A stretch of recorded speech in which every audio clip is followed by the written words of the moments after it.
Darah itu masih hangat ketika tubuh Ken Arok rebah di pelataran istana Singhasari.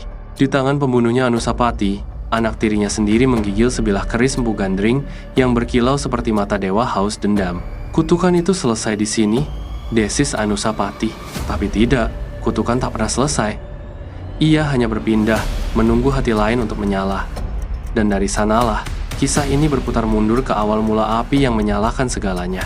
Ken Arok bukan siapa-siapa. Anak piatu yang lahir dari rahim seorang perempuan desa bernama Ken Endok konon dihamili oleh Dewa Brahma sendiri dalam wujud nyala api. Tapi siapa peduli? Di mata dunia, ia hanya sampah manusia. Pencuri, penjudi, penipu kecil di pasar Tumapel. Namun di balik sorot matanya, ada sesuatu yang tidak bisa dijelaskan ambisi. Ia tidak ingin sekadar hidup.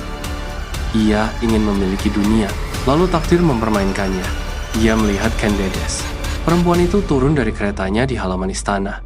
Angin sore meniup lembut kainnya, dan sesaat betisnya tersingkap. Di sana, bercahaya betis yang memantulkan sinar keemasan bagai matahari sore jatuh ke bumi.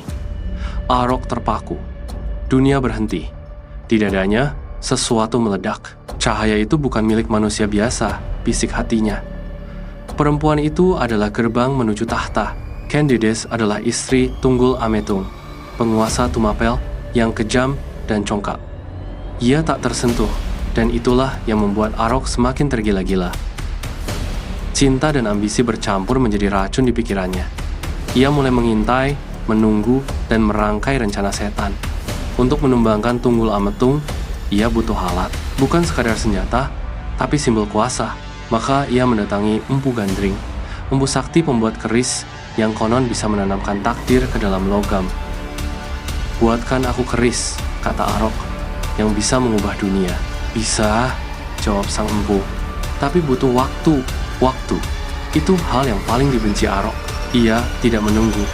Ketika keris masih belum selesai, Arok datang lagi, dengan mata merah, dengan sabar yang telah terbakar. Ia meraih keris yang belum sempurna, menancapkannya ke dada sang empu. "Kau terlalu lambat, Gandring." Empu Gandring jatuh bersimbah darah, tapi bibirnya tersenyum getir. "Arok," katanya pelan, "keris ini akan menelan 7 nyawa, termasuk nyawamu sendiri."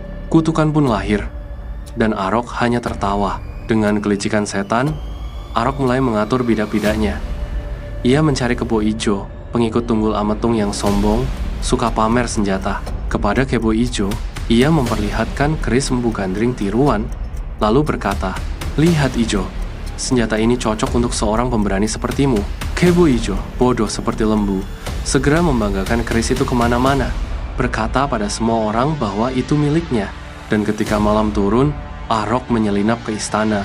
Kegelapan menyembunyikan langkahnya. Tunggul Ametung tidur lelap, tak tahu maut sudah mengintai di ujung besi. Sekali tikam, sunyi. Keris itu menembus dada penguasa Tumapel, dan darahnya membentuk pola di lantai, seperti simbol yang sudah ditulis takdir jauh sebelum waktu. Pagi datang, rakyat Tumapel geger, dan dengan wajah pura-pura berduka, Arok datang, membantu. Semua tuduhan jatuh pada Kebo Ijo karena semua tahu keris itu miliknya. Kebo Ijo Diaksekusi. Arok bersih dari tuduhan. Sebuah kejahatan sempurna. Ken Dedes menjadi janda. Tapi dalam jiwanya, berkecamuk badai. Ia tahu, sesuatu dalam kematian suaminya tidak beres. Namun Arok datang seperti penyelamat dengan tutur lembut dan pandangan yang menembus hatinya. "Aku hanya ingin melindungimu," katanya, menunduk hormat. "Dunia ini terlalu kejam bagi seorang wanita sepertimu." Dan begitulah, langkah demi langkah, Dedes jatuh dalam jaringnya. Ia tidak mencintai Arok, tidak pada awalnya. Tapi, Arok punya karisma yang membakar, kehangatan dan ancaman menyatu jadi satu. Dalam pelukannya, Dedes merasa aman, tapi juga takut. Beberapa bulan kemudian, Arok naik tahta.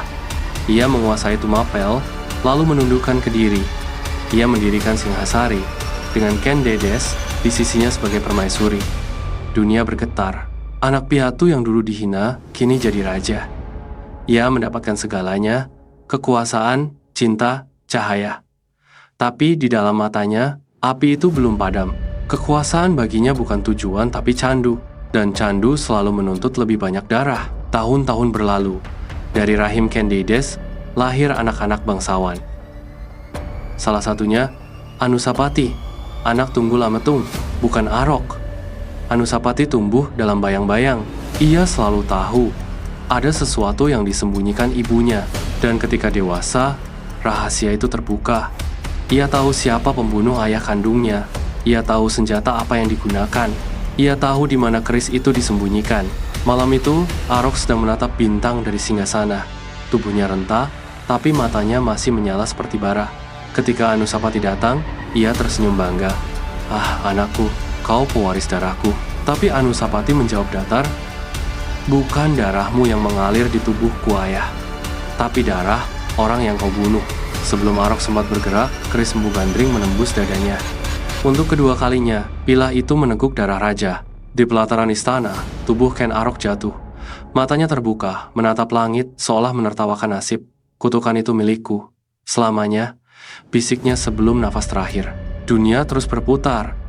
Keris itu berpindah tangan, menelan nyawa demi nyawa. Kutukan Empu Gandring menjadi bayangan panjang yang menutupi generasi demi generasi Raja Jawa. Ken Dedes menatap jauh dari balik tirai istana, wajahnya pucat. Ia tahu, semua ini bermula dari dirinya, dari seberkas cahaya di betisnya yang membuat dunia terbakar. Cahaya itu, yang seharusnya jadi lambang kesucian, justru jadi lilin yang menyalakan api kehancuran.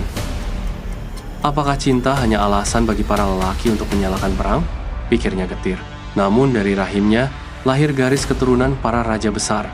Ranggah Rajasa, Kertanegara, dan jauh kemudian, Hayam Wuruk dari Majapahit. Darah Ken Arok dan Ken Dedes mengalir ke seluruh tanah Jawa. Cinta yang berawal dari cahaya, berakhir dalam api.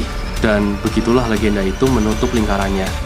Sebuah kisah tentang ambisi yang membakar, cinta yang memabukkan, dan kutukan yang tak pernah selesai. Sebab setiap kali manusia memandang cahaya dengan mata yang penuh nafsu, api akan selalu lahir di baliknya.